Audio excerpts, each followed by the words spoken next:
them or just like making them? I'm just kidding. All right. So it's your turn, Cali. All right. So I got my information here. So my real name is Xiaonan, which for you probably is kind of hard to pronounce, but my alias is Cali Castle, as most of you may know me as.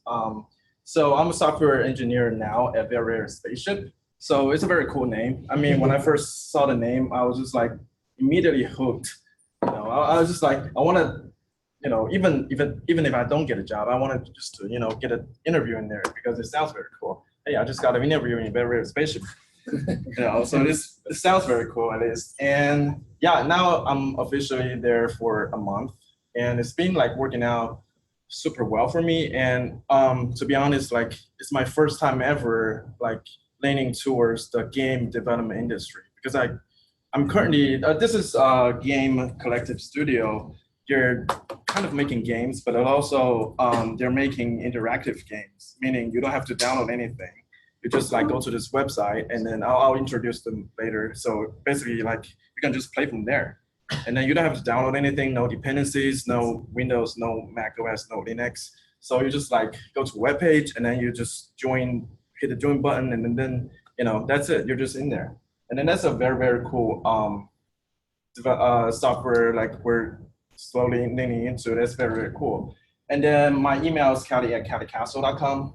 So if you have any questions or any inquiries you want me to answer your questions, you can definitely hit me up in there. And then my GitHub URL is github.com/calicastle. I do have some open source projects in there. So if you're ever interested like in iOS development or some other web development stuff, I do have some nice little open source projects. And then for a sec, we just have people online too. There's Fisher, there's John Chan, there's Wang Yan, there's David Noop, and Hello. I don't know what his name is. Hello, but his name is Hello. Okay. Thank you for coming, guys. What?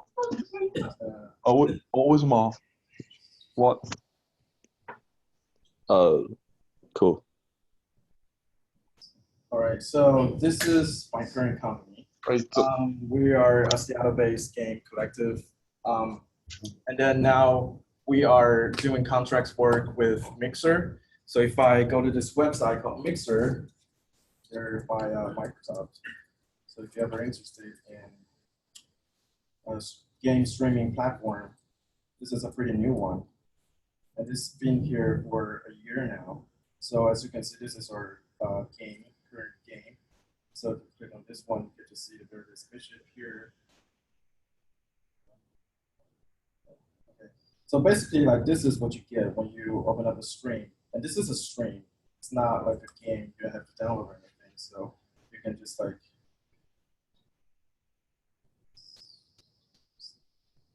You want me to unmute. No, just give sound effects. No, I want you to unmute yourself. Okay. So can you hear me? Okay. Cool.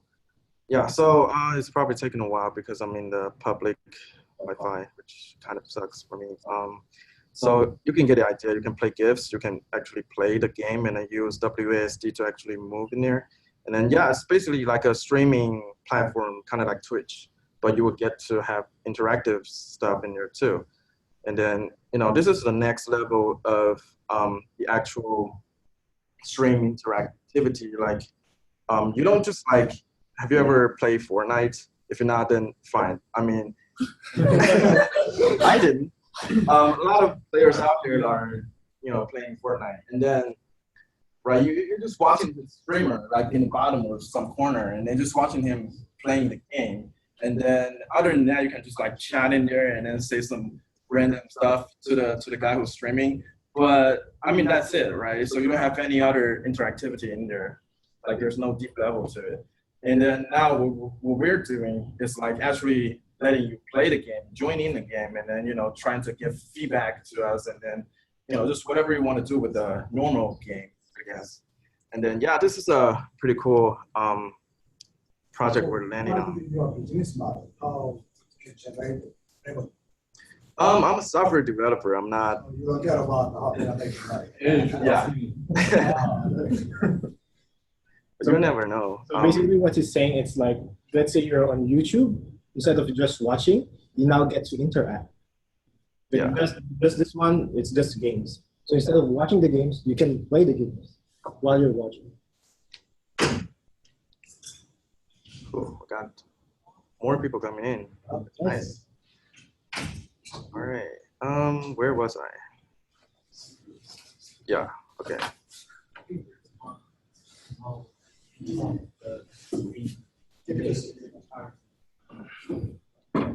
And then on the left here is our previous game, Truck Stars. It's like 4 multiplayer games that you get to play on a platform. And then previously it was like on iOS and other platforms as well. And then we turn it back, we turn it into the Mixer platform so you get to play directly. Like there's only 4 multiplayer max, that's it. But in this newest game we created, We Are Jake. And this is a different story because we have like, for each team, we can actually have 16 people in each team. So meaning that you will have 32 players like simultaneously just like jamming the whole, ball, the arena stuff. So it's kind of crazy.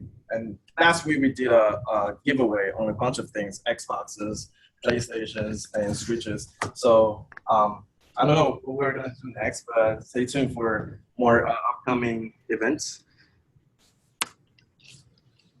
All right. And yeah, let's get back to the topic while we're on here today, right? For starters, what's a CMS? Anybody knows or want to take a guess? Oh, Right? yeah. Yeah, 1 star for you. Yeah, so CMS is basically a content management system. And it's a system, it's not like what we would say, just an acronym. It's actually more to it. So, for example, like imagining that you're actually like going to your own website and then creating new news posts, and then you're trying to let other people see it, leave comment in there, and then like hit likes, and then share whatever. That kind of stuff is actually powered by a different content management system. And currently, Medium, if you guys heard of it or used it, it's a pretty good and solid content management system. And then they build it for you. So you don't have to build a back-end system yourself. So you just have to focus on the front end. So you just like type in your words or wherever you just want to post something that you like or share something that you're interested in. And so content management is like the most essential thing on the internet right now, as we're speaking right now. So like 80% of the whole websites, globally are actually content management system like WordPress or some other stuff. And it's actually pretty amazing numbers if you take a look at it. So why would you ever wondering like, why would you ever want to build one if there's already Medium or WordPress out there, right? So we want to get into the ins and outs of how do we, think about a system from, from a structure point of view instead of just like writing stuff and then sharing them. I mean, of course, if you never care about programming or coding, you're never going to touch this kind of stuff. I mean, but we're here today. We're trying to learn how do we get full stack web development to actually, make money, right? You're here. We're trying to find a job. We're trying to, build something. But from ground up, building a CMS system is pretty basic and pretty fundamental. So if you have like the skills of creating a CMS system from scratch, and then you're pretty much like halfway through there. So it's not like some secrets that nobody wants to tell you. So we're gonna learn some CMS today. So why would you ever choose PHP? There's a lot of people are actually asking me these questions nowadays. Like everybody says PHP sucks, right? No JS. Oh, I didn't say that. He loves PHP. Yeah, we're gonna have fun here. So yeah, I mean, I guess you have all heard of the joke in the forum. Like if you ever started a thread saying PHP is the best language in the world, then you're gonna have a problem. And then like everybody started to throw some shade on you and then say how bad PHP actually is. But like PHP was bad because of its performance, and everybody knows that. And then a lot of like beginners are writing codes in PHP because they don't have a lot of experience with web because it's so easy to start. So that's why it gets this infamous, kind of what's the word again? Just like the recognition is not received pretty well, and the reason I chose PHP is because that's the only language I know. Of course not. So PHP because now it has PHP 7.2, which is like if you compare it to the new to the old version, which is 5.6, and that is actually like double performance of the old PHP systems. And then PHP right now, like if you don't compare it to the core stuff that Node.js has, it's kind of like pretty amazing. And the speed, you're not even gonna notice because it's so fast. I mean, yes, it's fast, but if you compare to the numbers, like how many milliseconds and how many minutes can take in Node.js, it's gonna be like probably 50 milliseconds fast in Node.js, but that's it.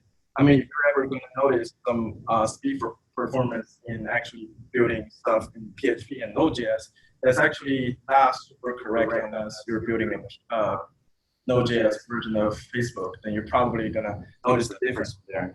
But yeah, PHP is not a bad language. It's just a lot of bad people trying to write stuff with it. And that's my conclusion. So there's actually a lot of sites built in PHP. I mean, if you take a look at the top sites, we got Facebook, we got Wikipedia, we got WordPress, and we got Slack. That's a team communications software. And then Tesla, I don't know why I put Tesla in there, kind of seems relevant. But anyways. You mean the Tesla company website?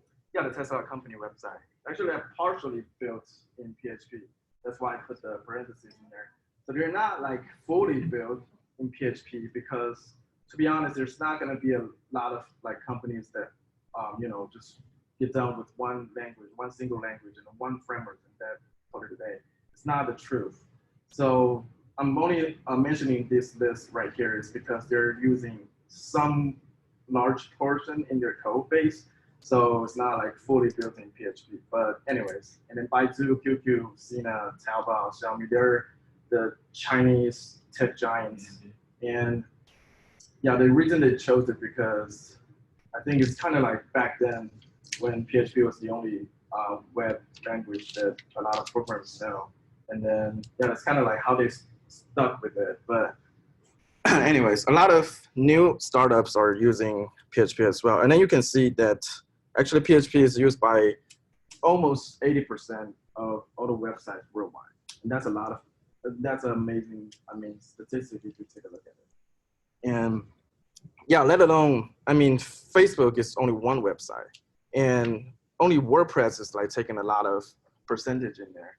And then a lot of people have used, I'm just gonna ask a random question. How many people have used or heard of WordPress before? Yeah, like half of everybody here. Yeah, but WordPress is like a content management system. So if you ever want to write a blog, if you ever want to write a food travel diary, then you can use WordPress and then just, it's like super easy to set up. And then if you don't want to use your own server, you can just go to WordPress.com and get started with your own. I think it's free, not sure. And yeah, WordPress is actually taking a lot of the percentage in the markets right now. They're actually, I think it's 70% of the whole website is like built on WordPress, and it's an amazing number. And then the reason we're here today, probably most of you, is that you want to get a job for a full stack developer. And then the specific I listed here is actually for Seattle based. It's not like the whole nation. So full stack developer, we got an average salary for each year. It's like if you run it up for each month, that would be 10K each month. And that's a pretty amazing number. And we got the #2 ranked job on Indeed. And then we got like thousands of different full stack web jobs listed in Glassdoor. and then also some other monster dice and whatever I can recall. What is the names. the number one? The number one, that's a good question. I think the other day I saw it was data scientist or something related to machine learning, and then I mean basically it's like Python based language. It is not true. That is the whole you're looking for experience the guys, not the entry level. Yeah, Yeah, this one maybe go for entry level. yeah, that's true. I mean you have to know a lot of math. I mean which a lot of people hate. And then you have to deal with a lot of like modeling, and then just deal with the stuff you cannot see, you cannot touch, you cannot like if you just want to deal with numbers every day, then I mean I'm not being disrespectful here, just trying to say things out loud. And yeah, and here's a quote I really like: a full stack developer has all the keys to the house. There's no door that you cannot open. Meaning that everything related to a website, anything you can ever think of, maybe not like machine learning trying to detect your face, but like everything that related to the website, you can actually build it, with your own full stack development technology. So, moving on. So the reason we're here today is because I want to teach you some Laravel. Laravel is actually the most popular PHP framework at the moment. Like Laravel is only a framework based on PHP. So we're still learning PHP, but we're using Laravel as a bridge to get to the destination of learning PHP today. So if I'm just gonna ask another random question, how many people have experience with PHP here? I'm guessing not a lot, only Clark. Okay, so yeah, PHP, it's actually a pretty simple language. It's kind of like Python, but in a different way. So because Python is most known by its simplicity, and then well, PHP is kind of like that. But yeah, anyways, it's like a similar language. And then the reason we're using Laravel is because of its open source, and then Laravel is the most popular PHP framework at the moment. Like 80% of the whole PHP websites, other than WordPress websites, of course, is actually built on Laravel. I mean, across the whole United States. And what is a framework then? Yeah, what I said earlier, it's just a tool for us, to learn stuff and then how to get to the final destination of, grasping the whole structure. So Laravel is our tool today. I mean, if you don't want to use Laravel, by all means, it's just my favorite framework because of its elegance. Like if you want to write a code, you just think of a way of saying it out loud and just write it down. That's kind of like how the way it works. And then before that, then we're gonna learn a bit about like what is OOP and then what is MVC. Anybody want to take a guess on each of them? You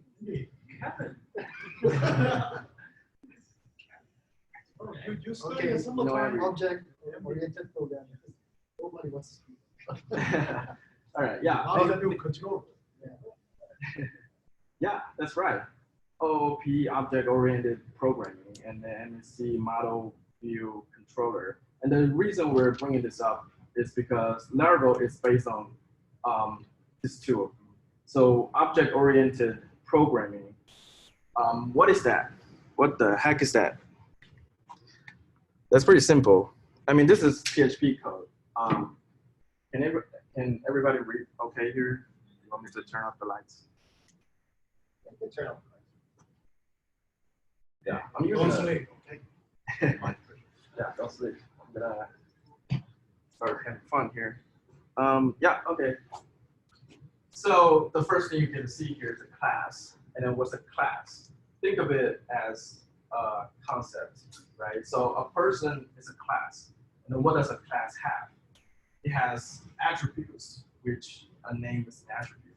And then like what other attributes can you think of for a person? The stuff that belongs to a person. Yeah. Name, weight. Social security number. Girlfriend, Yeah, social security. boyfriend. Girlfriends. Yeah. Mexico friend of It's mine. like there's some good examples right there. Yeah, so I mean, when a person is born, what does it come with? Right, gender is one, and then probably a name is the most common attributes that a person will ever get when he's first born. So, in the first function right here is what we call initializer, which is construct in PHP. So a constructor, meaning that it's when a class gets instantiated, meaning that this class gets born. Like a class is a concept, but it's not a real object. But a real object could be as an individual, meaning I'm a person, and everybody here sitting is a person. So you're all a object from this class. So you can see the right here class is a class. It's not an object. It's not something you get instantiated unless when this one gets called. Okay, so you take a look down below here. $Cali equals new student. This keyword right here, new, meaning that this student class gets instantiated, meaning it's born. And this right at this moment, I'm in the nursery, if you get what I mean. So a person is actually a parent class here. So a student extends from person. So meaning that person gets inherited by student. So what's a student? What makes you a student? It makes you a student because you have student ID, you got all these different student privileges that others don't have. So we're a student, we must have a student ID or some sort to the database in the school. And then when the student class gets instantiated, it has to know the ID unless you're not a student, right? So when the student class gets instantiated, it has to pass everything that a parent class needs, meaning the person class. And then the person class needs what? A name. So we're going to pass the name in here. And then also the ID to its student ID, meaning this one, sorry, will be the equivalence of this ID being passed right here. And that's basically just how it works. Like we got two different classes, but one object. So this one right here, what we call $, is trying to declare a variable in PHP. It's the equivalent of let or var in different languages. And then we just say equals to new student, and then we pass in the first parameter here, meaning Cali Castle is my name. And then this is coming from here. And then this comes to here. And then what we call a parent construct, that will actually come to here. So then we are actually inheriting from this person class, and then we have a name in there. So when we call Cali, go to register, and then it's going to say this right here. So echo is basically like print, right? So we print something out, and then what it's going to print is registering for, and then we've got this string right here, and then this little dot or this period, and then that means is actually like concatenating the string of the last one to the first one, meaning these two will be combined together. So when you pass in this name, that will actually come and visit this one and then retrieve that value to replace it on here, meaning that Cali Castle will be in here instead of this variable right here. If we, for example, like put Clark in here, and then this one will be Clark, right? So you'll say registering for Clark instead. And then we got ID number, which is this string right here. And this string, why do we have access to this string? Because it's a property in the student class. But what do we have access to the name? Because it's a property to the person's class. And then the person's class, why do we have access to the name? Because we are inheriting from person directly. A student is a person, but a person is not always a student. But a student is always a person. So that's like the relationship between classes. Yeah. That's one possible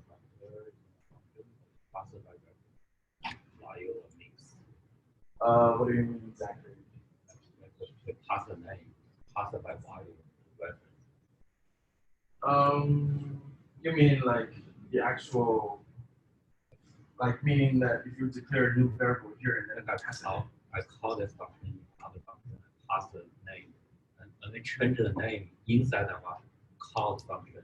oh, I see. Really So change the origin. right. So once the person gets instantiated, you want it to change his name or her name, like later on, right? The JavaScript pass if I pass the object pass by reference, I change everything to change the object. Right. So that's some pointer and an address. Yeah, we do have those, but in here we're just trying to keep it simple, so we're not gonna worry about like address or pointers and that stuff. Yeah, but this is the pretty basic object-oriented programming stuff with PHP written. All right. Anybody has any questions regarding to the OOP side? I probably have a lot of questions, but Yeah. but it's irrelevant because I mean I'm not in the CS background, but this Yeah, is it's okay. interesting for me to learn more about getting more familiar with the terms and all. Yeah. I mean, we're not having an object-oriented programming class here because we have a so much, so short of a amount of period that we need to tackle on so many stuff that we need to do actually in the web development. This is one single piece in the whole iceberg. So yeah, we just kind of needs to, like, right now what you would need is actually I think I know what this means. I heard about it. Yeah. So, but if you're like, I know this stuff very much, then that means that you're like very sophisticated in this industry already. So, object-oriented is something you need to like keep in mind of. And then when we're doing the actual coding, this stuff right here will be like the first fundamental 101 class that we would take in programming stuff. So, I think a good thing to maybe you have a question and the answer is this is very relevant for a software developer. So if he's applying, he should know OOP and MVC in an interview. Well, all I got from this is OOP and MVC is part of the PHP. No. No, the OOP is part of the PHP. No. no. No. They're part of the mindset that when you're actually doing the coding, Right. you have to know this stuff, because right now if you're like trying to get a website shown to the browser, then what you would need was like simply echoing out or printing out some kind of string, right? You just say like, hey, my name is blah blah blah. But when you're actually doing the actual programming, so you need to like have concepts of objects, classes, so you have so many different stuff that you need to tackle on. For example, like what's a router in a framework? That means it's like, what a router is, right? So a router is just like the stuff that you will actually emit the Wi-Fi signal in your home. So why would you get a Wi-Fi signal? Because if the router is working. Why is the router is working is because it has internal software trying to emit stuff for you to actually have the Wi-Fi signal. So a router is a class, or it's an object. So a router can have its own router class, and you are a person, and then every person has its own person class. And what we're human being, and then we're probably an animal, right? I mean, yeah, I'm no genius in person. Yeah, so what we are is actually a person, and then a person is an animal, and the animal is a living object. A living object is like coming from an organism, and then you can get like endlessly with this stuff. So it's just like having a mindset of trying to make something abstract, like not something that's very stuck. Like we are the very lowest level, right? Or we're at the very lowest level of the structure hierarchy, right? So when you think about other stuff, then it's coming to the origin, then that would be something else, totally different. So just having the mindset of OOP is very important. It's not exclusive to PHP.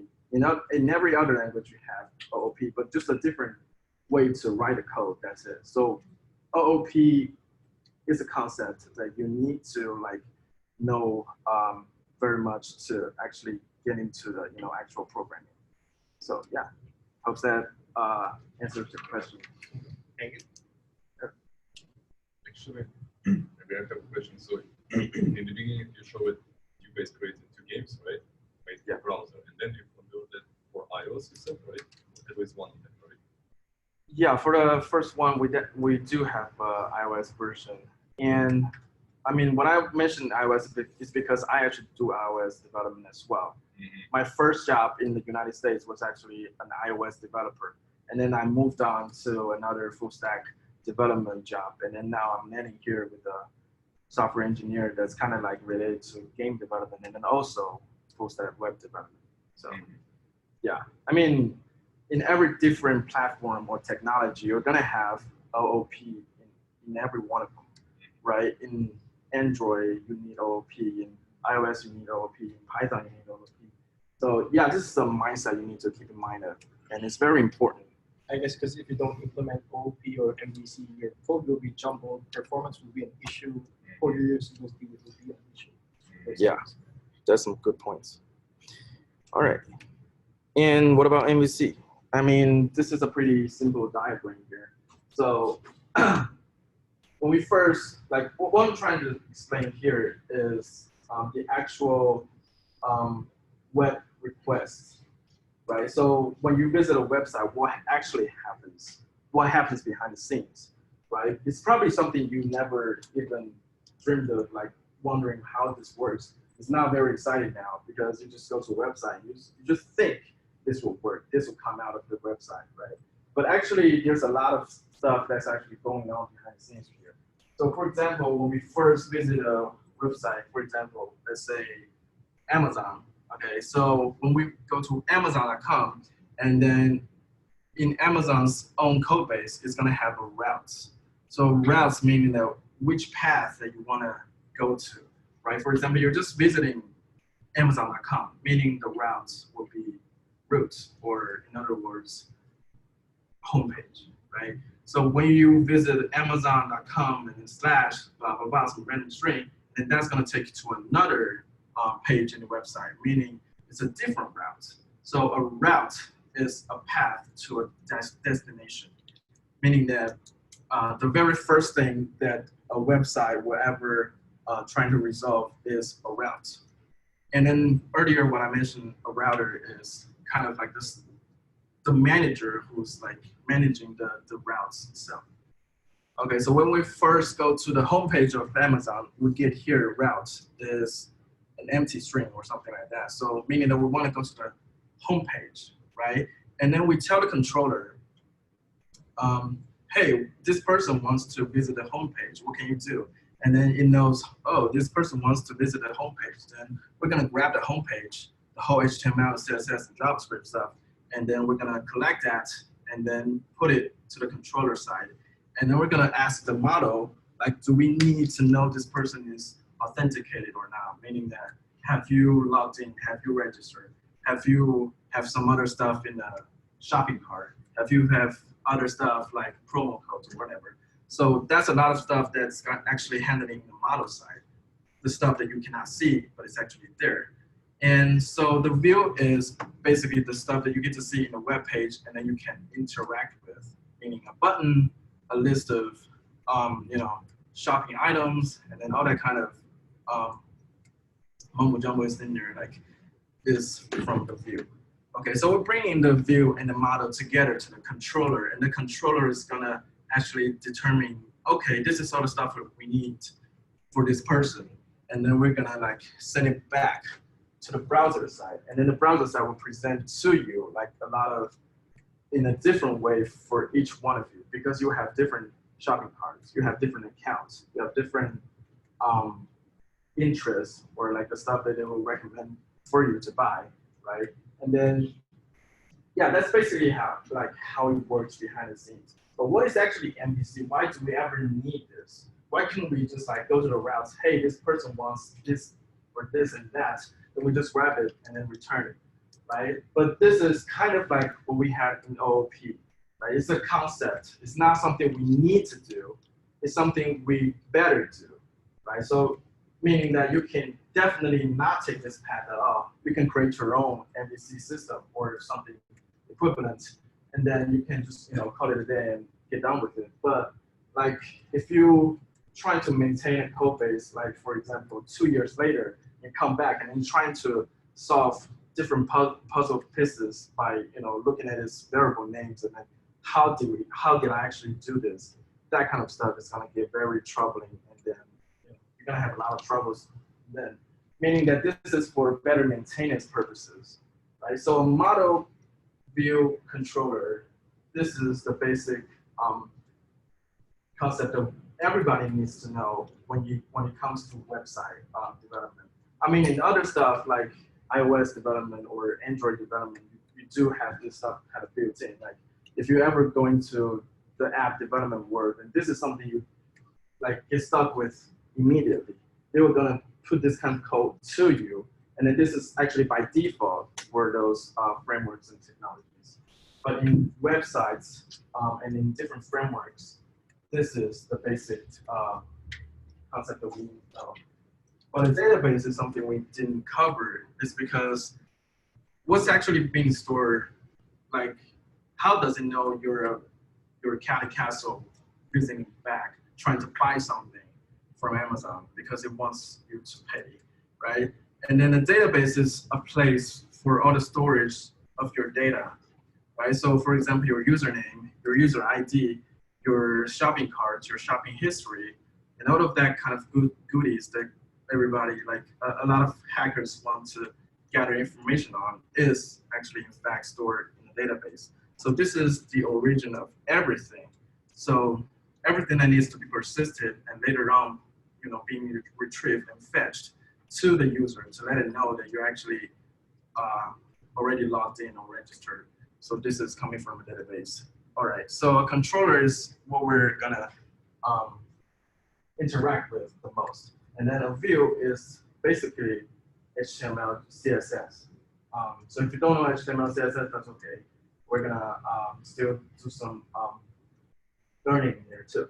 And then model is something that's very unique to all of these components right here. A model is actually something very abstract, meaning that this whole thing can be taken now as a different lesson for OOP, because a model is actually just objects and then object-oriented programming stuff.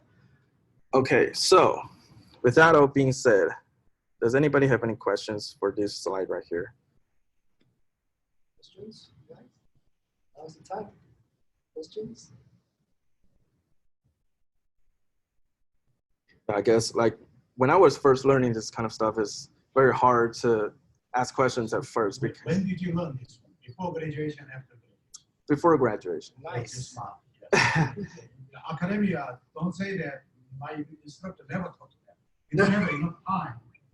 Because of that, instead we are giving a lot of time to you. For example, how many days you are coming here? Only 2 days, right? All the other days you have time. So you took the course, so nobody told you that I cannot find the job. I'm sorry, that's your misunderstanding education. Correct. That's why people come here Tuesday, also Thursday, you are doing your own project before graduation. This is if you don't know this one, all of a job interview, actually they are very nice, but they know right away. But you don't know how to make a very good system efficient. Yes, go ahead. Yeah, thank you. I guess I just have to add to. So again, like even before when I go to these types of things, I don't understand, but what's effective as an audience is whatever you don't know, just take down notes so that you can Google later or next time when you have another speaker talk about MVC, you understand more of it. So it's okay to be stuck. That's part of learning. It's like when you're working out, you don't get to build muscles if you don't get pain. So same with learning. If you're not struggling, you're not learning. Okay. Yeah. But another question, how did you study this one? Classroom, you didn't learn it. Actually, there's a lot of online free videos that. No, what is your motivation Oh, to learn this one? money. I like it. I like it.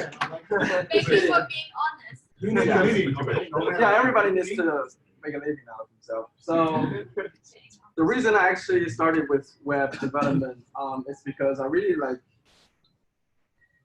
There's a lot of pain and process when I first going to other different websites because they suck.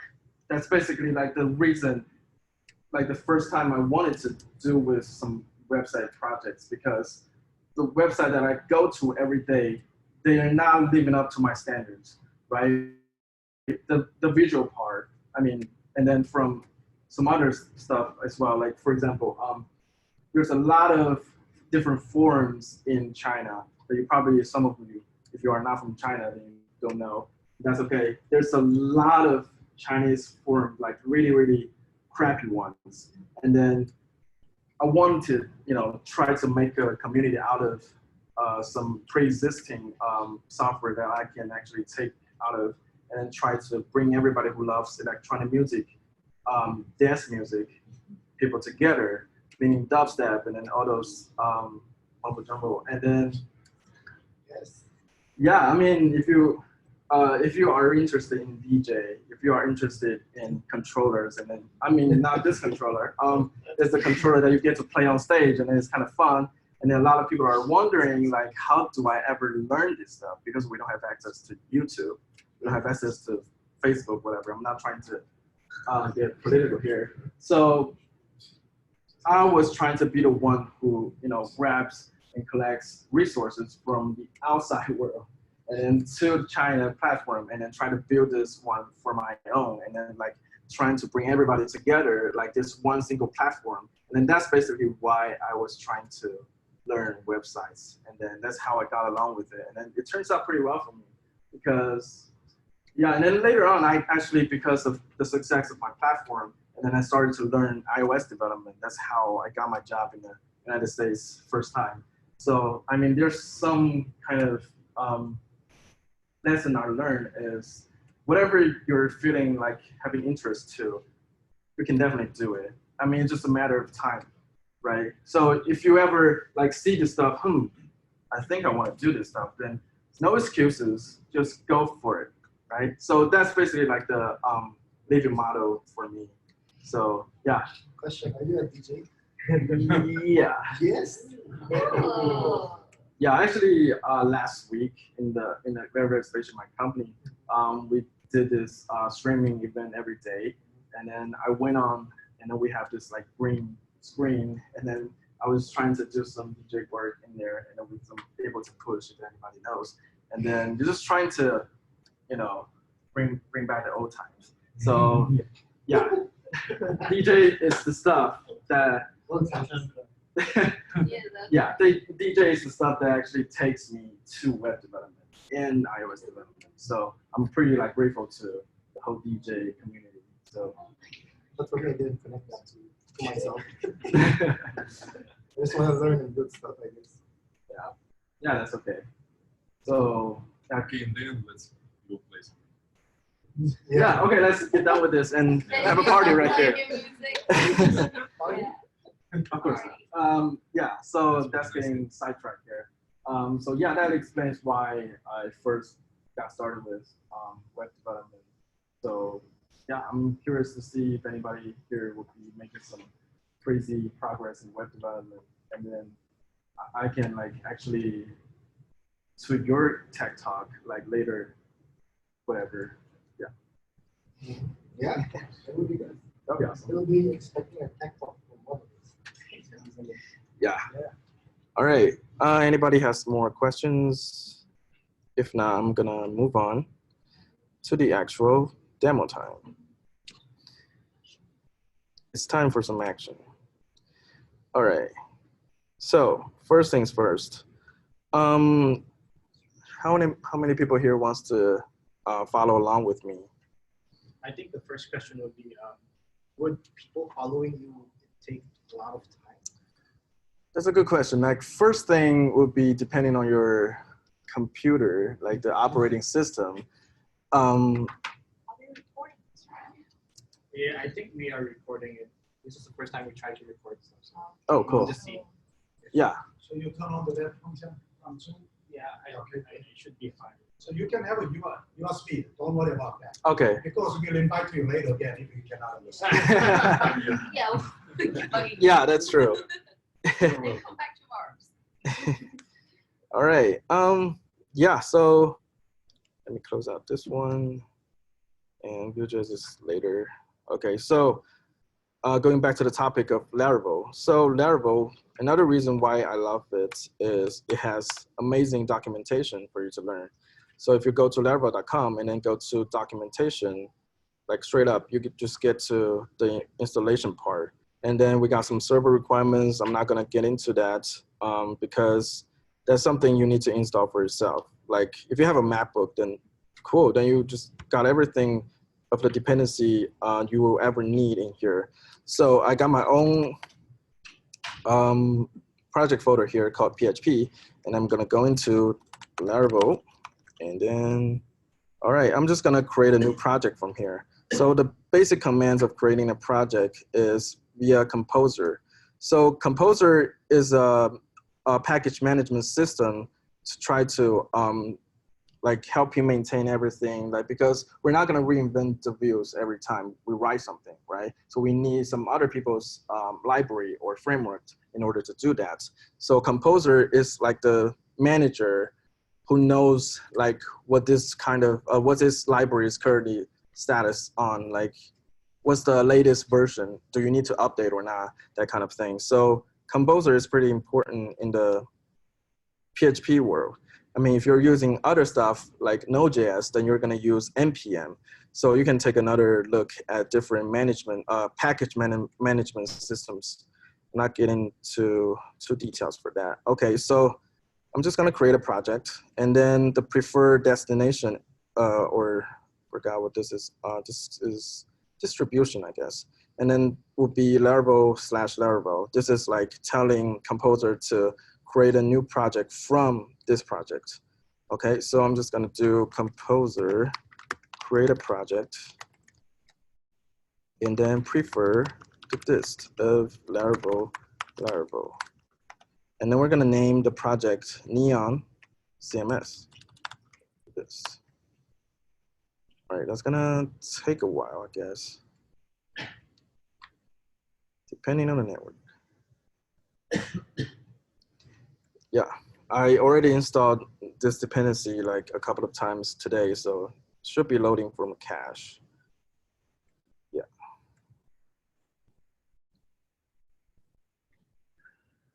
Is there a way I can hide this? Don't worry, nobody understands this one. Okay?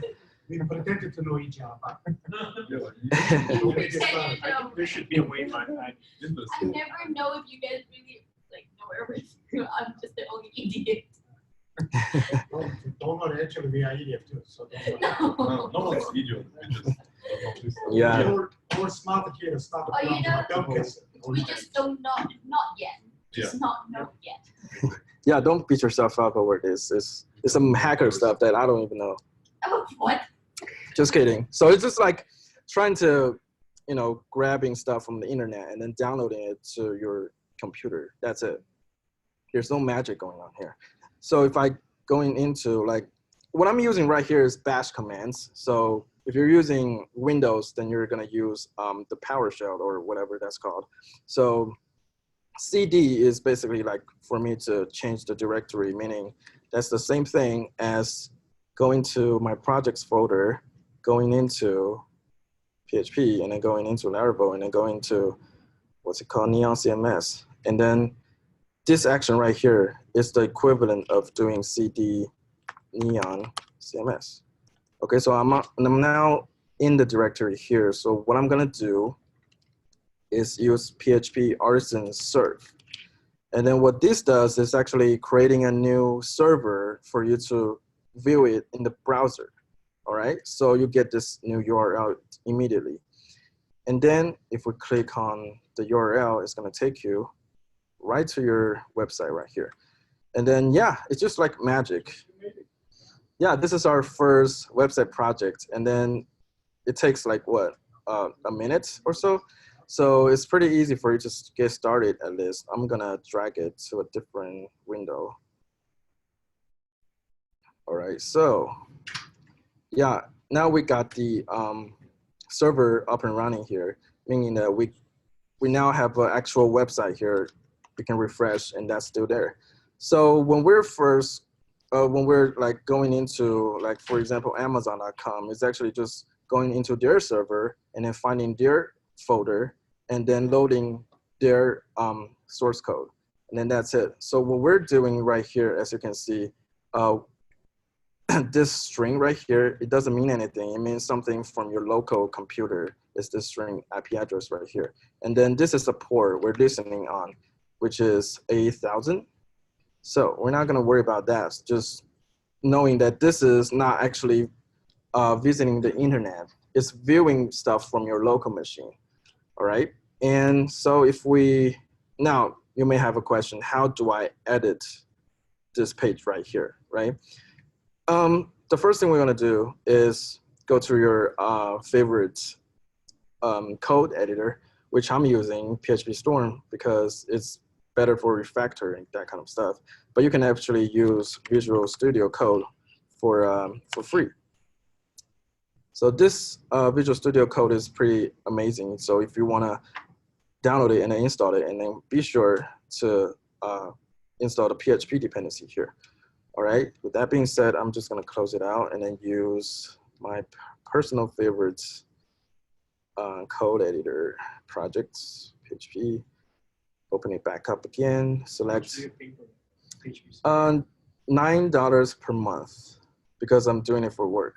So it's not an issue. All right, so now we've got the project loaded. And it's gonna take a while to do the indexing. Let me grab it.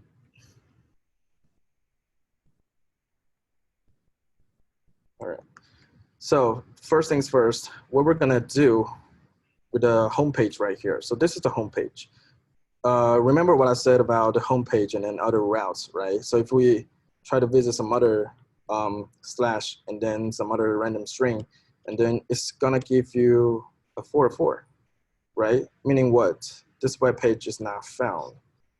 So we don't have a specific route for this string right here. So this is what we call the route. Okay, so right now, what is the route? It's Cali, right? So what about now?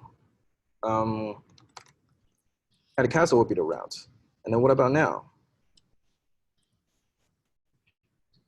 Cali Castle / personal will be the route, right? So you can get into super crazy with this one.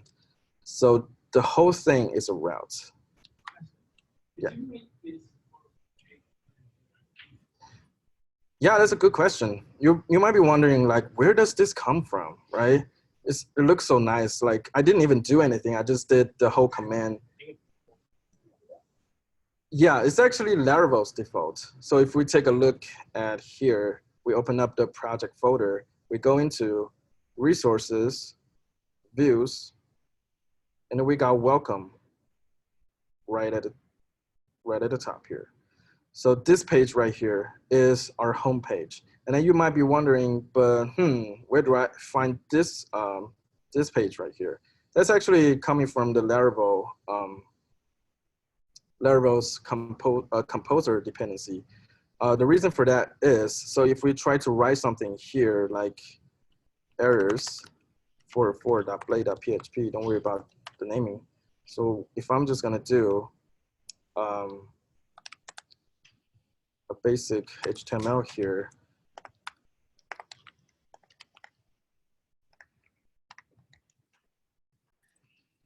so if I save it and then refresh it, you will see, hey, you is not found, right? So this file right here controls what you get to see for the 404 page.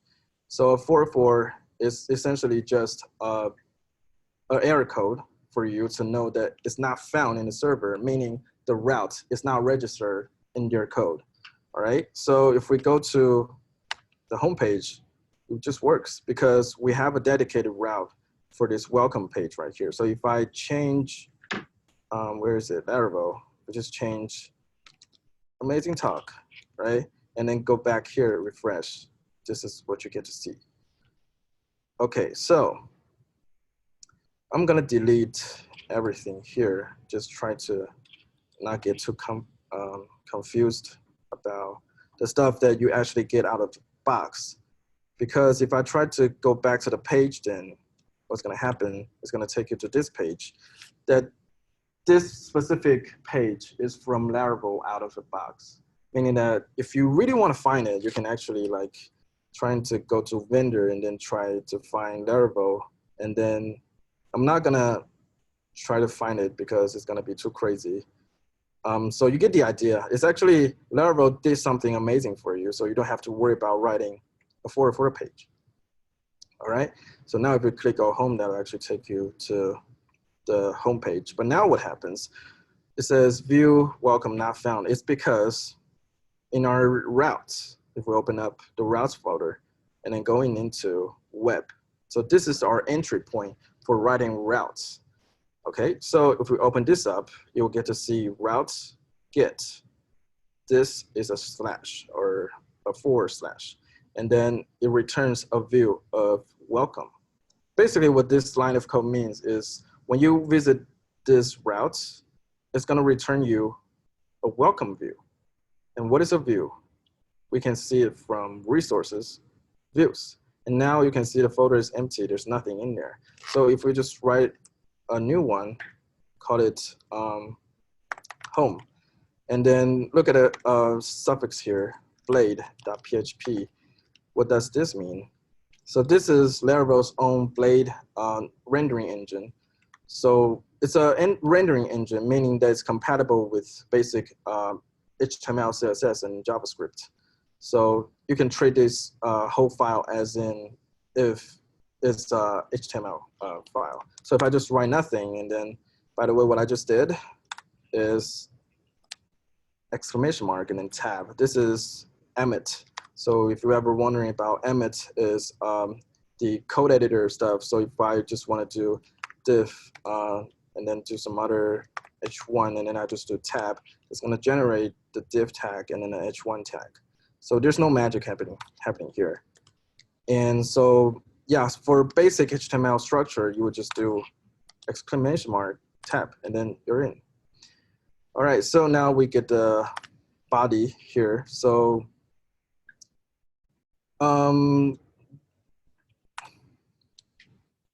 is everybody here familiar with HTML, Alex, or no?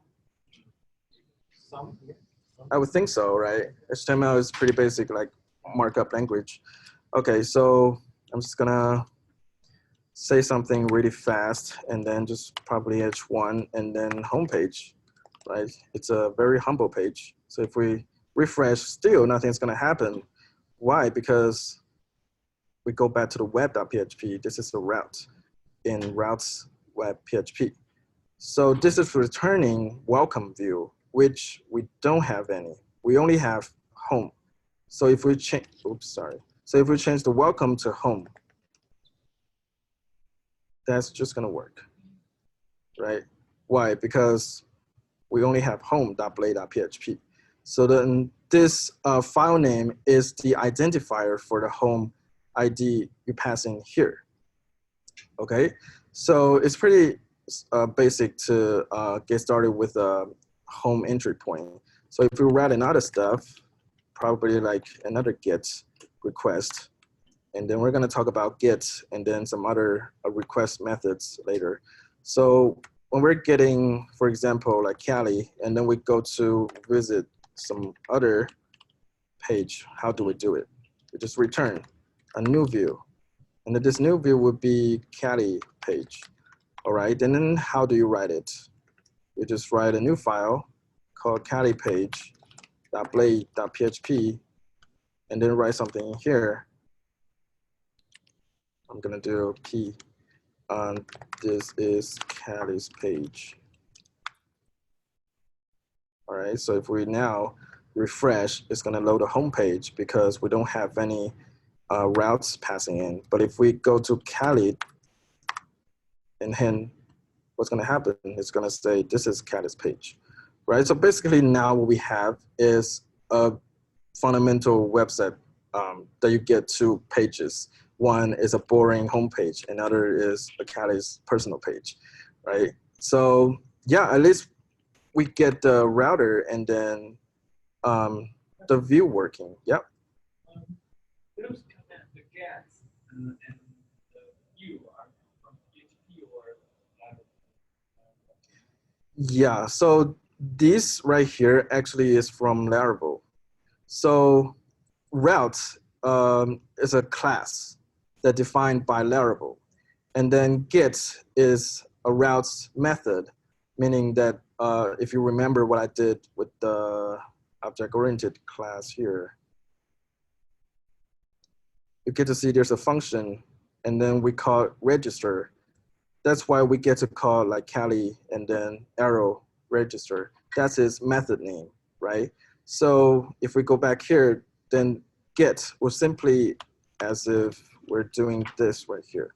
So that will be a route, and then we will have a static get function.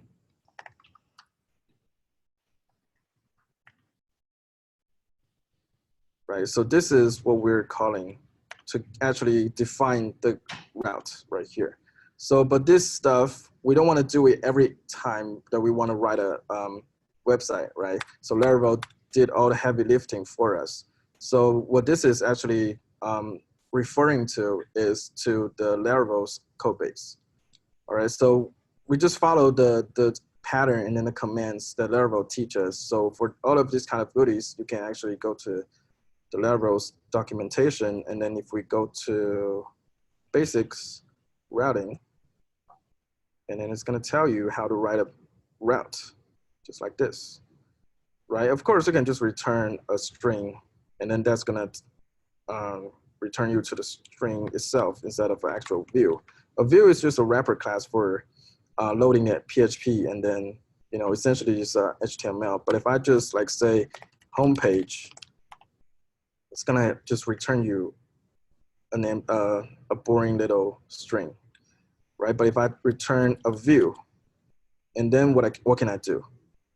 I can actually do like styling, right? I'm just gonna do h1, color is red, and then we will reload it. That's just gonna be red. Yeah. So this is a view. That's what we talked about earlier. So a blade engine is what we call here a view, and then this is a route. All right, I think it's all coming together. So if we still have any questions on how do we define a route? Yep.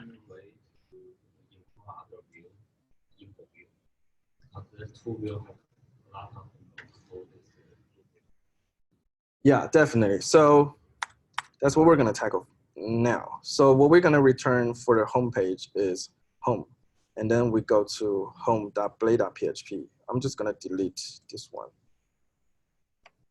And then we go to home.php, home.blade.php. And then for example, what if I have another view? Like maybe if I call it navbar, right?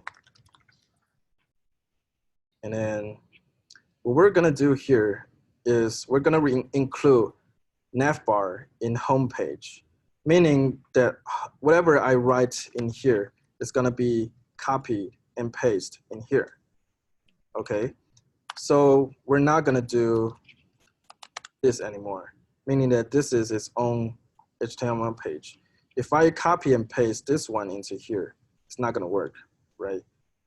So if we go back here and then try to write something like maybe just a list, and then we're gonna get 2 list items.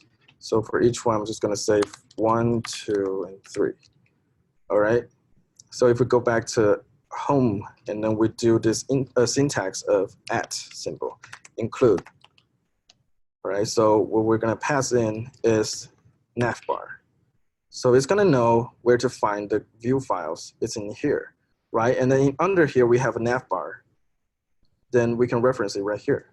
So whatever is written here will be transferred to this portion right here. So if we go back to the home page and we refresh, this is what you would get, right? And that's very normal. So if we change anything in here, it's gonna change in here as well. Meaning that for each page that I have navbar, I can actually reference it just like this, right? So I can have maybe like a item page. We're still using the example of Amazon. So if we're viewing an item and then maybe we have an item name, right? Maybe this is a book, and then we're gonna have a nav bar at the top, right? So what we're gonna do is include nav bar. And then how do we get to this item.play.php? We go back here, try to define another one, get, and then let's just say item. And then the function will be the same return view. And then item.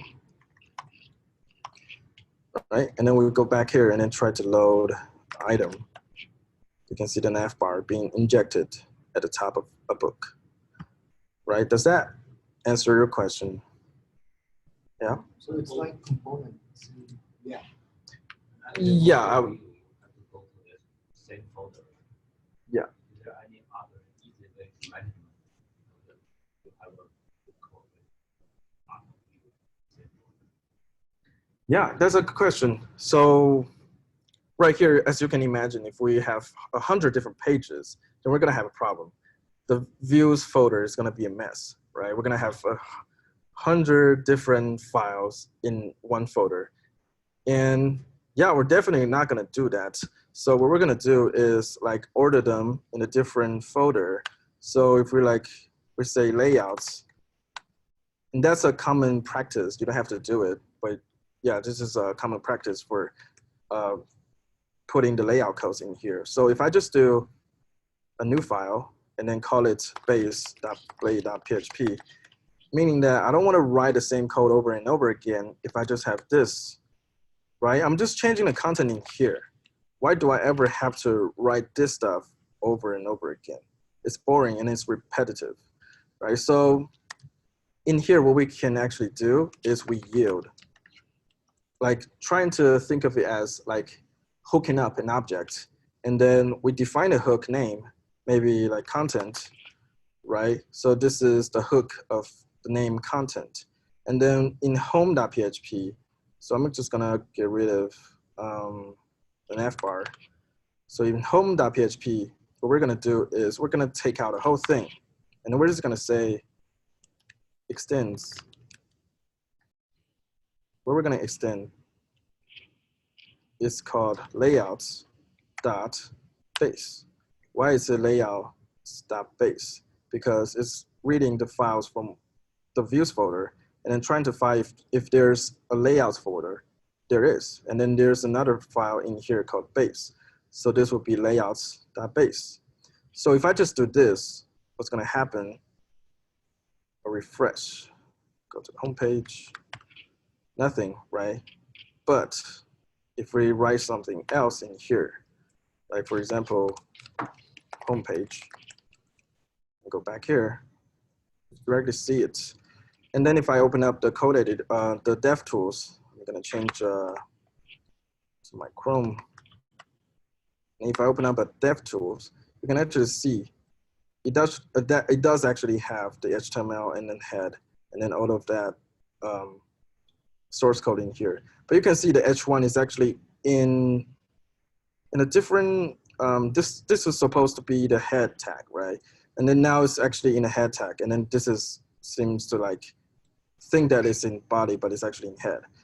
And if we go back, oops, yeah. And if we go back here, go to base, and then this is where we should be hooking up to instead of putting the stuff at the top, right? So right here, how do we hook up the content? We do section, and then we just pass in the hook name. And then because I'm using PHP Storm, it knows what kind of hook is registered here. So I just do content. Oops, that doesn't tell me. Yeah, but if you see this stuff right here, like layouts, why does it know it has layouts in here? It's because PHP Storm actually has Laravel plugin that you get to use. So you can actually like just do L and then enter, and then you're done with it. But if you're in Visual Studio Code and another code editor, you have to type out the whole thing because it doesn't know unless you use a plugin or some sort. So I do section, and then content is the same name as here. And then I just end section. So whatever I write in here is gonna be hooking up to here. All right, let's try it. So if we just do another H2, this is content. And then we go back. Let me change the order. And if we go back here, yeah, now you get to see it's actually inside of the body, and then we got an H2 tag working in here. So with that being said, like I can actually do this whole thing inside of main tag or some other crazy stuff. Like I can do it in a very crazy hierarchy, and then still, if I reload it, you get to see it's actually in main div H2. Right, so this is the hook, if you imagine it. And then we're hooking up to this place right here, meaning that whatever we write in here is gonna be copy and paste in here. All right, so that's the basic instance functionality for the Blade engine. So what that means is the OOP stuff. So you can think of it, this one as its parent, and then this page is trying to say, hey, you're my parents, so I'm gonna reuse your code, and then I'm gonna hook up to your hook names if you have any, and then that's why we're doing it here. All right. So yeah, this is some basic Laravel stuff. So if you ever are interested in, you can actually like go into the documentation and then see everything, and then you get all these different router methods. Like not only get, you get post, put, patch, delete, and then what does this stuff actually do? Like what's a get, what's a post? So this is HTML, not HTML, this is web request methods. A get method is basically like you just getting a page, right? But a put or a post is, have you ever filled out a form in a website? Like whenever you're filling out forms, and for example, you're applying for example, a credit card, and then you're filling out your form, and then you hit submit. What that does is actually sending out either a post request or some other request to its own server trying to detect, right? So I'm just gonna do a quick example here of a form. So a post request on a home page would have this right here. So I'm just gonna return, you are in a post request. All right, so what this means is actually, if you're in home and then you're hitting a post request, and then that's gonna take you to this page right here, which isn't a page, it's just a string saying you are in a post request. So in the home, what we're gonna write is a form. So this is HTML form. So if I just write action as the same place as here, and then we're gonna say method of post, right? And then we got a submit button here. Type is submit. All right, go. So if I go back here, and then we get a button, and then you click, and that's gonna take you to page expired.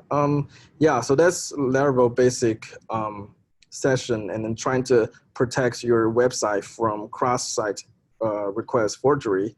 What that is it sounds fancy, but it's actually not. So what it is trying to make it easy for you to protect your application from cross-site request forgery, meaning if somebody like a hacker trying to hack your website from, you know, different SQL commands trying to hack into your database, that kind of thing. So you need to add something like this in your form. All right, so we get that and then put it in here. And then let's try that again. Visit the get, and then now we hit this, it will take to a post request. You're in a post request, right? So in web, so let's revisit our flow here. First, we visit this one, and then that returns the home page. And then we go to here, and then it's gonna split out a form for you that has a button called go. And then we click on this one, it's gonna take you to the post request of the same page, meaning if I don't write anything here, it's going to take you to the same page. And then what that does is trying to look for the home page of the router and then see if there's a post request method. There is, and then it actually says you're in a post request. And then that's how we handle the data in here. So if we have request, we can actually use it, sorry, request. And then this is our request. So we can actually like say, hey, you are the name of a request of input. The name is my name, okay?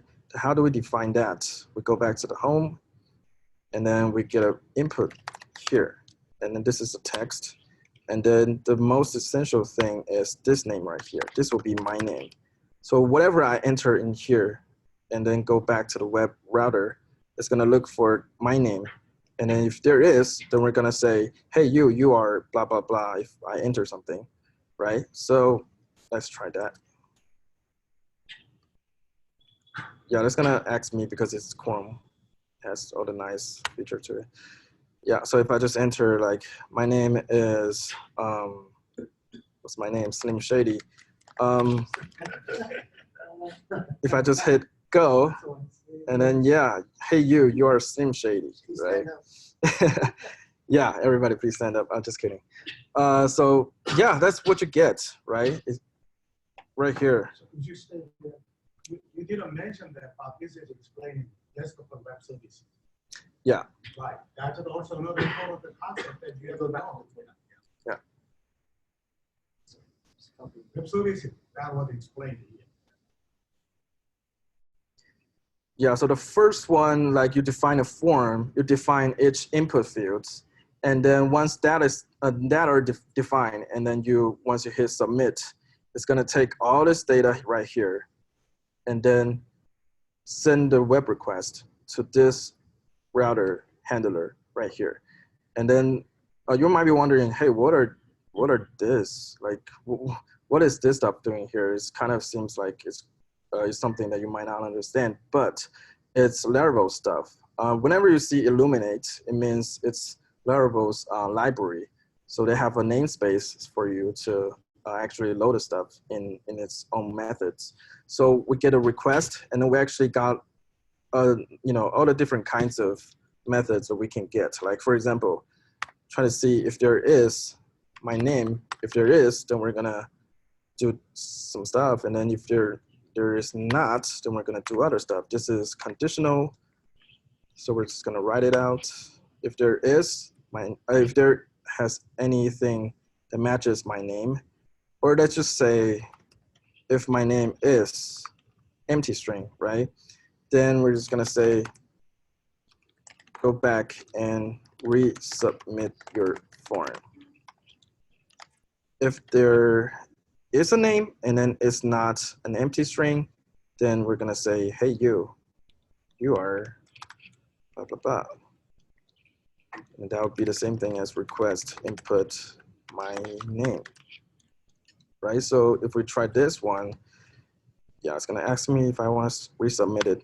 I don't want to. So if I leave it empty and then do go, it's gonna say, go back and resubmit your form because you don't have anything valid in here, right? So if I do something like even I'm just not typing something meaningful, it's still gonna think that I'm a person, and it says, hey, you are DD. So yeah, that's basically how it works for the conditional syntax in PHP.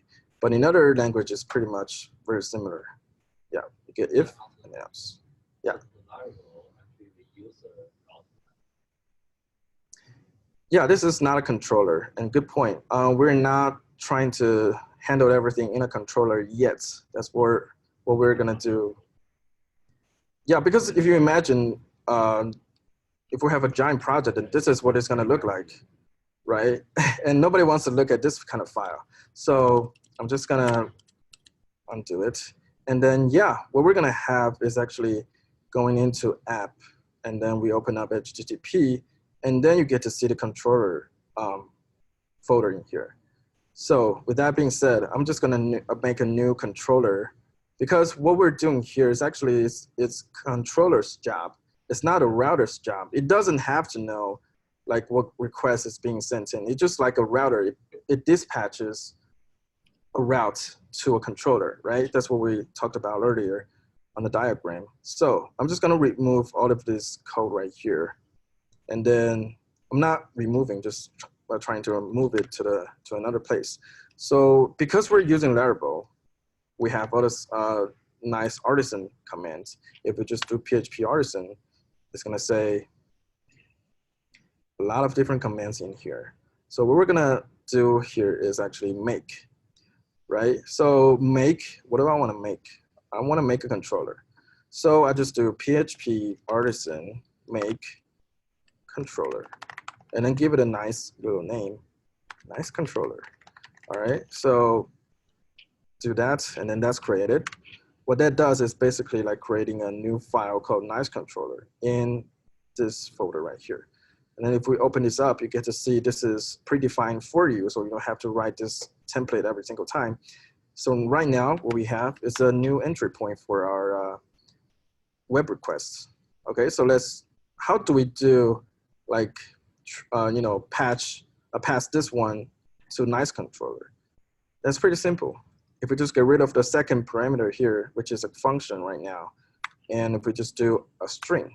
So now what I'm gonna say is nice controller, and then we're gonna use a syntax of at, meaning we're gonna find nice controller, there is one, right? And then we're gonna find a method. I'm just gonna declare a new method name called index, all right? So I'm just gonna say index in here. So what this does is basically like, hey, we got a new user trying to visit this page, and then it's gonna tell the nice controller to handle the request in the index method. So now we're in here. So we can do what we did earlier, returning a view of home, right? That's the same stuff we did like 10 minutes ago. And yeah, we're just gonna move this one entirety, and then we're gonna move it to nice controller. Now, what do we want to call it? Maybe like handle index or something like that.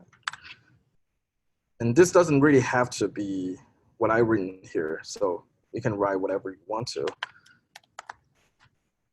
And we're just gonna say handle index, all right? So whatever the code in here is gonna be handling the code back here. And then we have a problem here. We don't have a request. We're just gonna do the same thing. And you can see the Laravel is very smart. It knows that you're gonna use request class. It just injects right in. So you just enter request, and then everything just works now.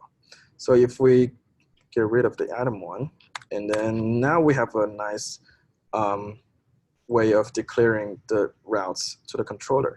So now we've separated routes and controller. Okay, so if we go back and reload it, it's gonna do the same thing,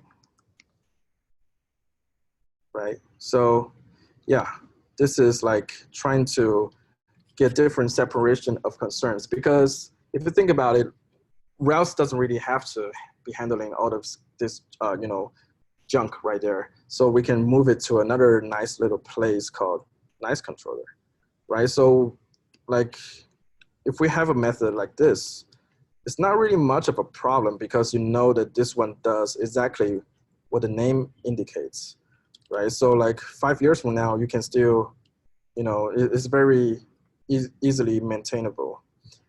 And yeah, so this is our 101 on how to separate the routes and the controller. Now let's talk about models. How do we want to tackle models? Because we currently don't have any user in our website, if this is a website. Yeah, so we don't have a user, right? We're just gonna make a user right now. So how do we make a user?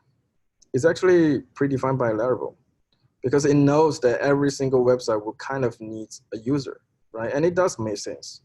So if we open up a user, and then this is just a bunch of using syntax, and then it says it's authenticatable, and then it's notifiable, meaning that if you register, it's gonna send you a confirmation email to let you confirm that it is actually you who's doing the registration. And we got protected fillable. This is trying to protect you against from mass assignable SQL. There's some SQL protection. So you don't have to worry too much about like, why does it have to be fillable? It means that whatever the field in here can be actually sent off being in here. So for example, name can be a field in here. And then an email can be a field in here as well. But what cannot be in a field? For example, a remember token. Like a remember token is something that it generates by itself. It knows that like a second time you refresh the browser, it's gonna lose all the information on you because it's gonna have cookies and then sessions trying to remember who you are and then your username and then that kind of stuff. So remember token is not something we really want to let a user edit themselves. So that's why it's being protected and hidden in here. And then also password. You don't want every user to have access to their password, meaning that if I'm a Cali account and then I cannot access somebody else's password. So this is always going to be hidden. If you delete this line, then you're going to have some problem on security issues in your website. All right, so I mean, this all seems kind of nice because Laravel does everything out of the box, but it does kind of seems a little bit intimidating for you at first because all of this stuff you don't really need at the start of your project. So what we're gonna do is we're just gonna make another class. I don't wanna confuse you. So we just say, well, actually Laravel has another PHP artisan command, so you don't have to do it every time. So we're just gonna make a model. What's a model gonna call? We're just gonna say, because we're doing a CMS, so we're always gonna have post, right? So we're just gonna make a post. And then that's gonna generate in here. So if we open this up, now it looks much simpler than what we had with user. So what we can do is right here. So a post, what does it have, right? A post can have, right, so we're gonna do fillable. It's gonna have a title, it's gonna have content or body, and then we're gonna have maybe a date, right? Or a time for the time that this post is being created. But for now, we're just gonna use title and body, right? And then what I've written here doesn't really matter at this point because we're not gonna do database right now. So what we're gonna do is trying to separate the nice controller, this stuff right here, and then make it so that post is responsible for that. Okay, so what we're gonna say is basically, let's call it handle for the time being, and then we're gonna pass in the name, right? And then the name is a string. And then by the way, I'm using this syntax right here is because PHP 7 has type hinting, but it previously doesn't. So what you're gonna do is with PHP 5, you're always gonna write this kind of code, meaning you don't know the type. So it could be an int, it could be Boolean, you can be anything. But now we can restrict it to only string. All right, so now what we're gonna do is the same thing over here. But it's not a request anymore. So we're gonna replace it with name. So if name is an empty string, then we're just gonna return, go back and resubmit your form. If it's not, then we're just gonna say, hey, you are whatever name is. Okay, so that's still kind of, it's the same thing. But right here, we have a more elegant way to handle the request now. So now we're gonna make a new post. All right, so now a new post has been generated. So we can assign it to a post. This is the object-oriented programming. So we got a new object post. And then what we can do is call handle. And then let it handle the request name like we did before, right? So now we're newing up or initiating a new post. And then we're gonna let post to the handle so that we don't have to worry about how it's being handled. So post has the obligation to do the handle method in here. All right, so is that gonna be the same thing here? So we try it one more time, Cali, and then we go. Yeah, it must be a type string, and then it says no. Let's see what's going on here. Request input name. Oh, sorry, that was my name, right? City me. Yeah, so now if we try that again, Cali, nothing happened. Oh, that's why, because you're not being right. We have to return.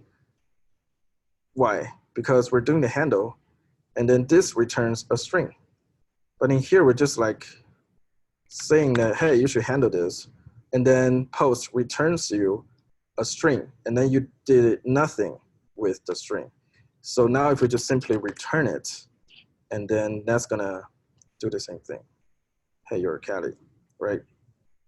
Yeah, so that's gonna be the same thing as if we do some kind of h1 tag, and then we just, combine it like this. It's gonna have an h1 tag. So we're not really gonna worry about the HTML stuff in PHP classes, right? So we're gonna separate it once again to the view. So how do we wanna separate it? So we call view. So maybe right now, we're just gonna use item, right? And then we're just gonna send you the data right here. How do we do that? The second argument right here.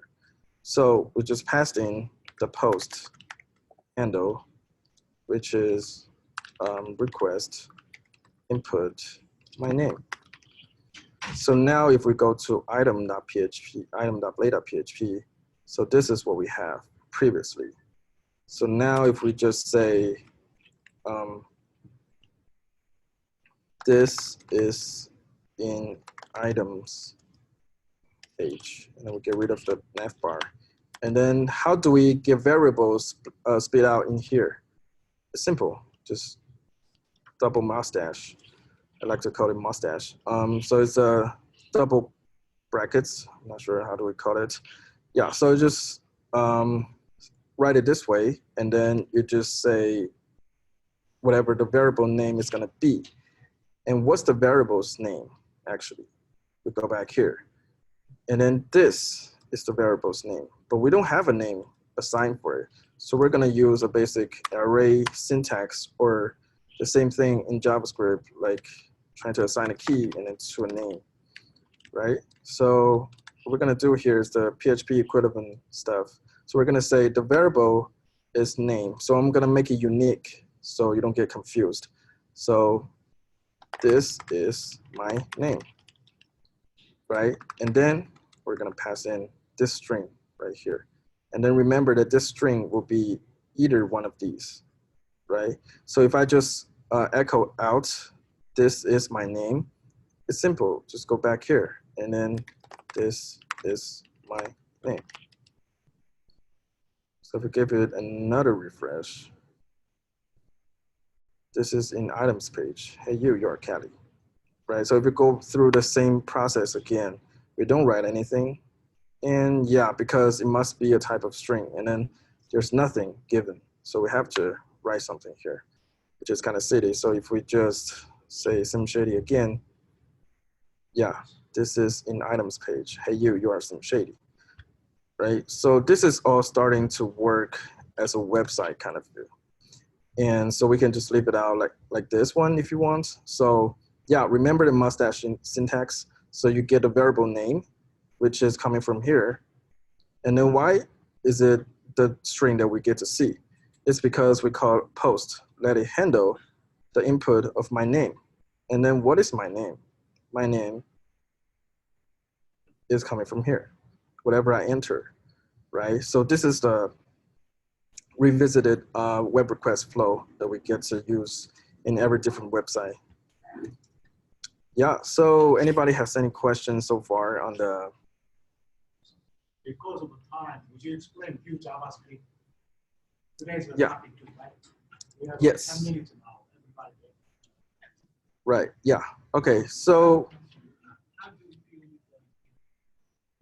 oh, the database, and that's pretty simple. I mean, if we just do PHP artisan make auth, and then perhaps this is not very relevant at the time being, but if we just do this, it's actually gonna save you a lot of time by writing a lot of different layout files. So this is Laravel's default. So if we go back here to the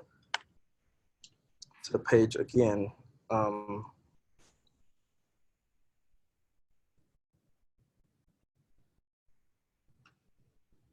yeah, so the app is what we're gonna use now. So we're not gonna use this anymore. Yeah, so we're gonna use layouts.app. So now if we get to refresh it, you get Laravel's own navbar with login and then register enabled. So you don't have to write any of these, because if you want to start writing about websites, every single website is going to have the same thing here, right? And so now, how do we want to tackle on the migration? So you might want to take a look at here. Go to website of the documentation, and then you find database, and then you getting started. So for more information, you can actually see right here. So if you're using, sorry, it should be here. It should be basic, actually.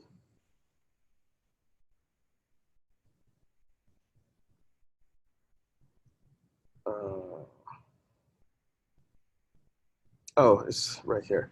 Yeah, so eloquent ORM. So an ORM is a nice little way for Laravel to handle actual the database and the model for PHP classes. So you just define model in its own class, and then you get table names as well. So a flight is flights table. So you get to, you can take a look at the documentation here. It's very, very thorough. So I'm not gonna tackle it because of the time being. So I'm gonna go back here to the home.play.php. So what we're gonna do is try to say, how do we use, how do we use Vue.js, bring it to the table, right? So if I just go to Vue.js, I'm gonna grab the latest script in here. Yeah, and then I'm just gonna inject it to this right here. And then now if I give it a refresh,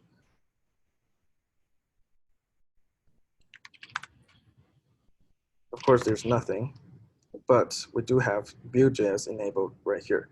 So what we're gonna write is, like in here, we're gonna say new Vue, and we're gonna bind it to the element of a div called app. All right, so we're gonna bind it to the ID of app. And then we're gonna pass in different options if you want to. All right, so like maybe the question you wanna ask is, what is Vue? Why would you ever wanna use Vue? It's because it's a front-end JavaScript framework. The reason you would wanna use it is because if I give it a little demo right here, I think it should be instance model template. Yeah, so take an example here would be, how do you want to do a list rendering? You will get to like UL and then give it an ID, and then you can use Vue syntax of v-for, and then this is the equivalent of the for loop, like item in items, and then you define the item in here, right? And then item, you get two different objects, and then each one has its own message as a key. So this is what you will get out of the box. Like you can get to edit it in real time. So if we copy the whole thing, and I'm gonna change this one to app. And then we got items. So if we get in here, and then we can just say UL, right? And then list, and then we for item in items. And then we just split out the item message, because each item will be an object here. And then in this object will have message as a key. All right, so what we're gonna see is a list of foo and bar. Give it a refresh. Oh, sorry, it should be at the bottom, not the top, because we're gonna load Vue.js first and then do the Vue.js declaration of ourselves later. There you see. Yeah, so what you get out of the box is if you go download the Vue plugin for Chrome, and then you can directly edit Vue in your browser. So you get to edit the first one full, like maybe change it to some other stuff. And you get to see it directly changes your DOM as we speak, right? So this is very, very important for Vue, as some of you are familiar with React.js, right? So it's kind of like the same thing with set states. And then this is the state objects that you get to tackle on. All right, so yeah, this is some pretty basic Vue.js example. The reason I'm writing an at here is because if I don't write at, it's gonna think that this is PHP variable, right? If I write an at symbol at the beginning here, it's gonna think, oh, you wanna write JavaScript syntax instead. All right, so yeah, this is pretty simple. So question with the Vue.js in Chrome. Mm-hmm. So when you save that, would that go to where? Would it edit your file? Or? It doesn't edit a file because everything here is reactive. It's in the memory. Okay. So if you edit this, it's not gonna change your file. It's just gonna change whatever's currently in the memory. So for example, message, it's just gonna change to message. What's a good, because right now I just can't think, what's a good application of editing it here right now in this console? Instead of like editing in your file and rendering. What do you mean? Sometimes you want to see I have a long message. Oh, I need a CSS, you can try it. okay. So it's just another way of Temporary. Have to go back. checking things. Yeah, I mean, this is for your own debugging tools, Yep. right? But whenever you're pushing it up to your live server, it's not gonna load this up for you because anybody can actually go into the DevTools and edit themselves, right? So this is only for debugging. So if you want to see if it actually works, you just change it and then it works. And then, yeah. Also, if you're like having validation checks, you can just edit it later. Yeah. Oh. There's a lot of stuff you can get to do with Vue.js. So all this stuff right here is built by Laravel and then Vue.js. So like this right here is an SPA. An SPA meaning that it's a single page application. You don't ever get to refresh the page. Like you wanna authenticate yourself, you just type in an email and password and then hit login and you're just in. So because of Vue's reactivity, you can actually say something like logged in, false. And then whenever something happens, you can just set like maybe another method in here and then just say log in.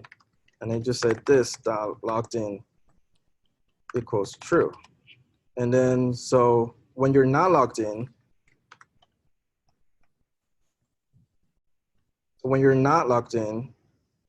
oh wait, this is what you're gonna see when you're logged in. But when you're not logged in, we're gonna have another stuff, maybe like else, oops. Yeah, just say you're not logged in. I really appreciate that. All right, yeah, no worries. Thank you. Thank you for being here. Yeah, so if I refresh it, you're not logged in. But I can just change it right here. And you get to see full bar display right away.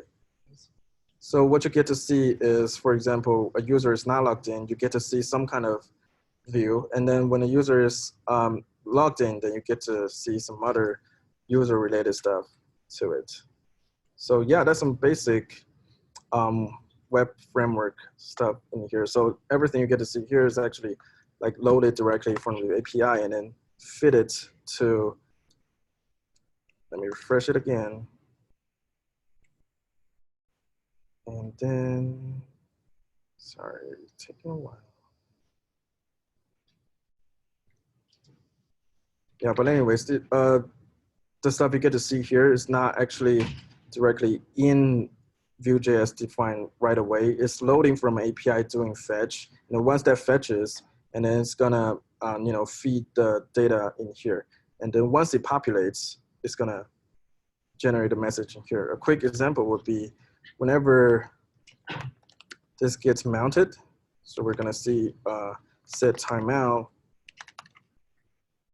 this the items will be this.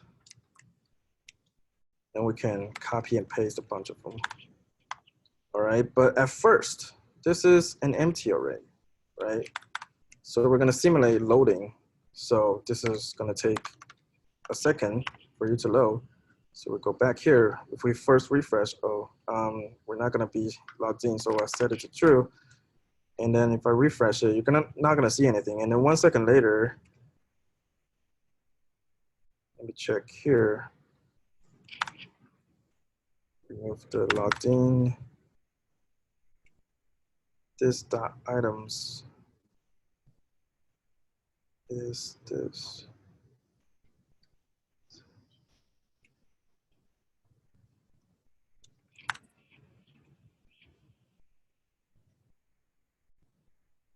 This dot items, definition items.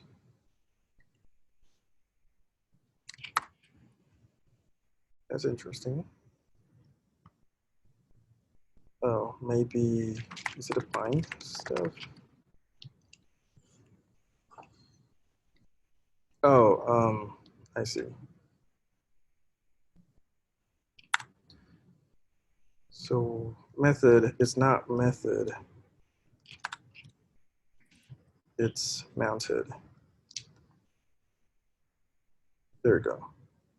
So yeah, so if we give it like 2 seconds, now refresh it. First, this is loading, and then now this is in here, right? So you can like do some pretty crazy API fetches with just Vue.js, and then let Laravel handle the backend. So yeah, I'll be. You can also do that after hide that code, and after 6 months, remove that code. Oh, performance. Yeah, that's a nice way to get more money. Yeah. They're gonna say, oh, Cali is a good code. We optimize our code.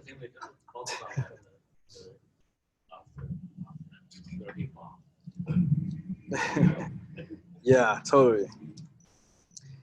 Yeah, I think you guys liked the class, even though we didn't really get to.